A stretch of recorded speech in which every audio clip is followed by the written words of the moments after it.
যিনি প্রধান উদ্যোক্তা তিনি বরণ করে নিচ্ছেন। সবাই করতালির মধ্য দিয়ে একটু অভিনন্দন জানান। রাজুদাকে বরণ করে নিচ্ছেন সুরজিৎ রায়চৌধুরী মহাশয় টাকলাদা। উত্তরীয় পরিয়ে দিলেন, পুষ্পস্তবক দিয়ে বরণ করে নিচ্ছেন রাজুদাকে।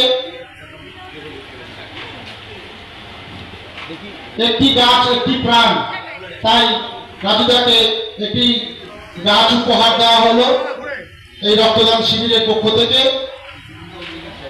শিবিরের প্রধান উদ্যোক্তা যিনি সুরজিৎ রায়চৌধুরী মহাশয় 10 নম্বর ওয়ার্ডের সম্মানীয় পৌর প্রতিনিধি, জনপ্রিয় পৌর প্রতিনিধি বরণ করে নিচ্ছেন আরেক পৌর প্রতিনিধি 3 নম্বর ওয়ার্ডের সম্মানীয় গোপা পান্ডে মহাশয়কে।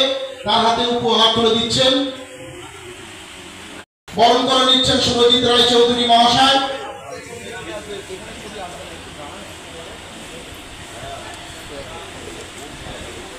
যে কোন মিডিয়া দেখাচ্ছে করাচি দখল করে নিয়েছে, কোন মিডিয়া দেখাচ্ছে যে পাকিস্তান পুরো নাকি ধ্বংস হয়ে গেছে, এয়ারপোর্ট ধ্বংস করে দিয়েছে।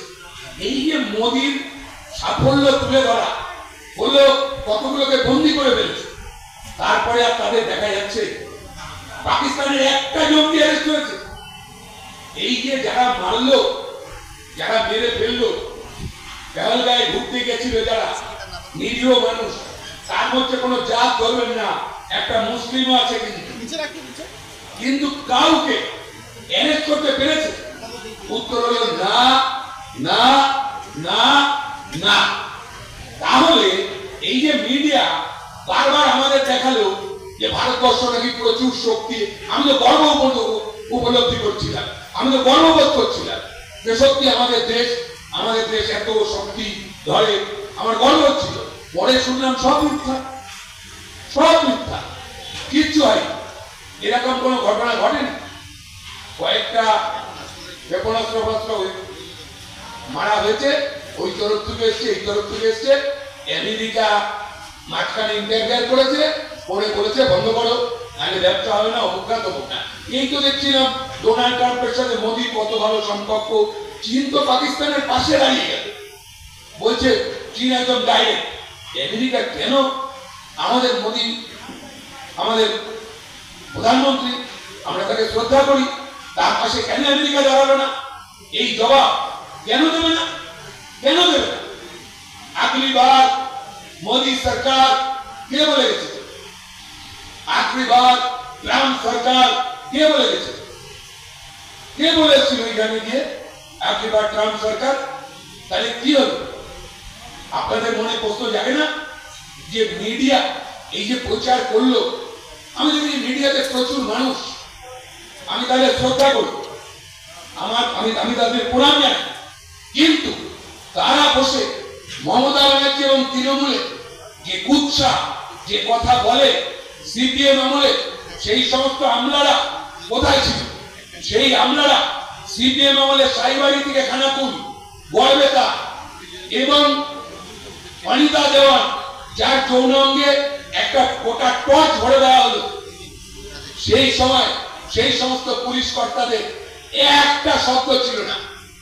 এখন মমতা ব্যানার্জি, অভিষেক ব্যানার্জিদের সরকারে কথা বলার স্বাধীনতা আছে, বিজেপি করার স্বাধীনতা আছে, সিপিএম করার স্বাধীনতা আছে, কংগ্রেস করার স্বাধীনতা আছে।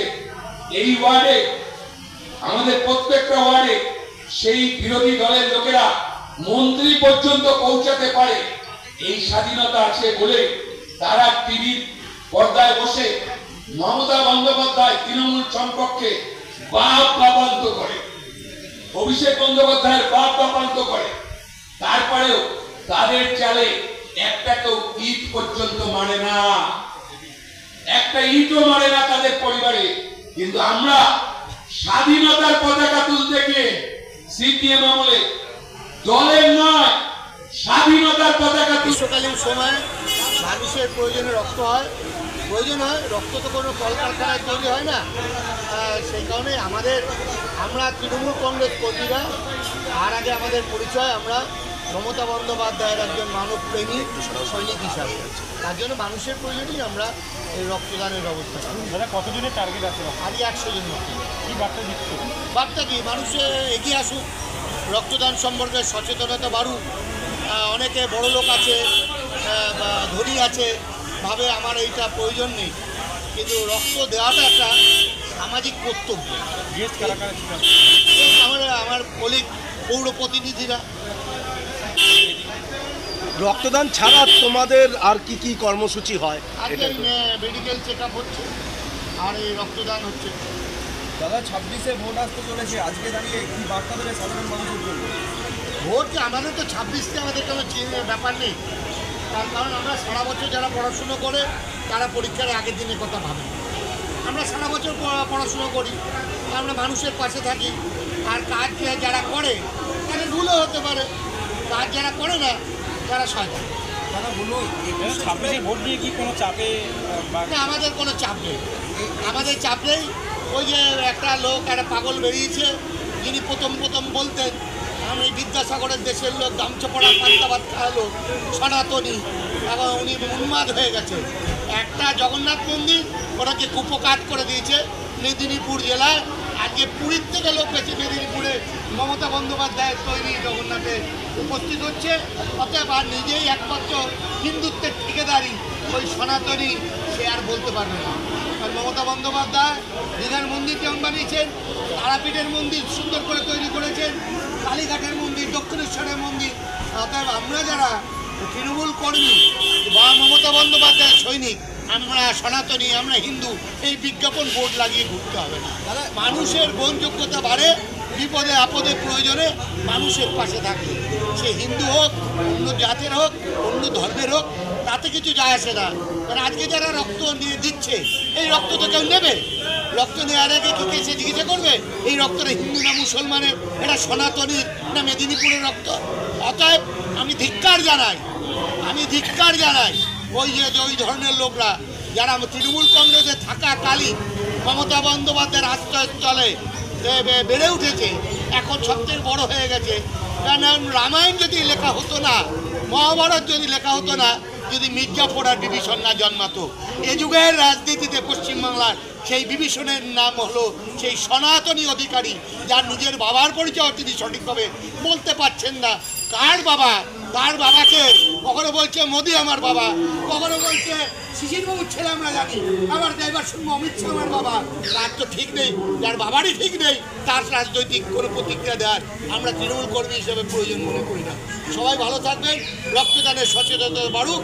এবং 21শে জুলাই আমাদের রক্তদান 93 সালে 21শে জুলাই হয়েছে বলেই 2009 এসছে, 21শে জুলাই হয়েছে বলে পরিবর্তনে 2011 সাল এসছে।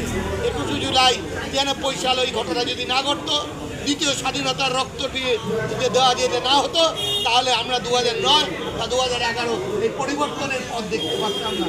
সবাই ভালো থাকবেন। আমার সব আমরা রক্তদান করি, আমরা রক্তপাতে বিশ্বাসী, তাই আমরা প্রত্যেক বছর রক্তদান করছি। এটা একটা উৎসব আমাদের কাছে। সমস্ত মানুষ, এর মধ্যে আমাদের 80 জনের মতো রক্ত দেওয়া হয়ে গেছে, আর 20 জন দিলে আমাদের ফিল আপ হয়ে যাবে। প্রচুর মানুষ দাঁড়িয়ে আছে, হয়তো সবাই দিতেও পারবে না। এটাই আমরা উৎসবে নিয়ে গেছি, প্রত্যেক বছর এটা করছি। আর আমরা চাই যে মানুষ আসুক, আমাদের সঙ্গে থাকুক। মমতা ব্যানার্জির প্রত্যেকটা প্রকল্প মানুষের বাড়ি বাড়ি আমরা পৌঁছিয়ে দিই, যাতে কেউ না বলে আমরা পাই। আমরা সবাইকে সব রকম পরিষেবা দিয়ে থাকি। আমরা চাই মানুষ মমতা ব্যানার্জির সঙ্গে থাকুক, পরিষেবা। রক্তদাতাদের কি শুভেচ্ছা বার্তা দেবেন? শুভেচ্ছা বলছি, তারা আমাদের একটা বিরাট একটা উপকার করছে, আর তার জন্য আমরা তাদের একটা করে গাছ দিচ্ছি। মানে 1 ফোঁটা রক্ত যেরকম মনুষ্য রোগীকে বাঁচায়, এরকমই একটা গাছ 1000 জনকে বাঁচাতে পারবে। এরকমই আমরা একটা গাছ দিয়ে তাদের অভিনন্দন জানাই। রক্তদান ছাড়া আর কি কি সামাজিক কাজকর্মের সাথে যুক্ত থাকি? আমরা প্রসাদ দেবো বাড়ি বাড়ি, জগন্নাথ দেবে। আমরা প্রত্যেক বছর একটা পিকনিক করি, মানে বয়স্ক যারা আছে তারা তো আর দূরে কোথাও যেতে পারবে না, তাই সমস্ত জায়গায় ভাগ করে আমরা একটা পিকনিকের মতো করি, যাতে বয়স্ক মানুষরা আসে, ওখানে খাওয়া দাওয়া করে, আনন্দ উৎসব করে। স্পোর্টস হয়, বয়স্কদের স্পোর্টস হয়, বাচ্চাদের হয়, আর নানান রকম অনুষ্ঠান, মুক্তধারা হয়, খোলা হাওয়া হয়।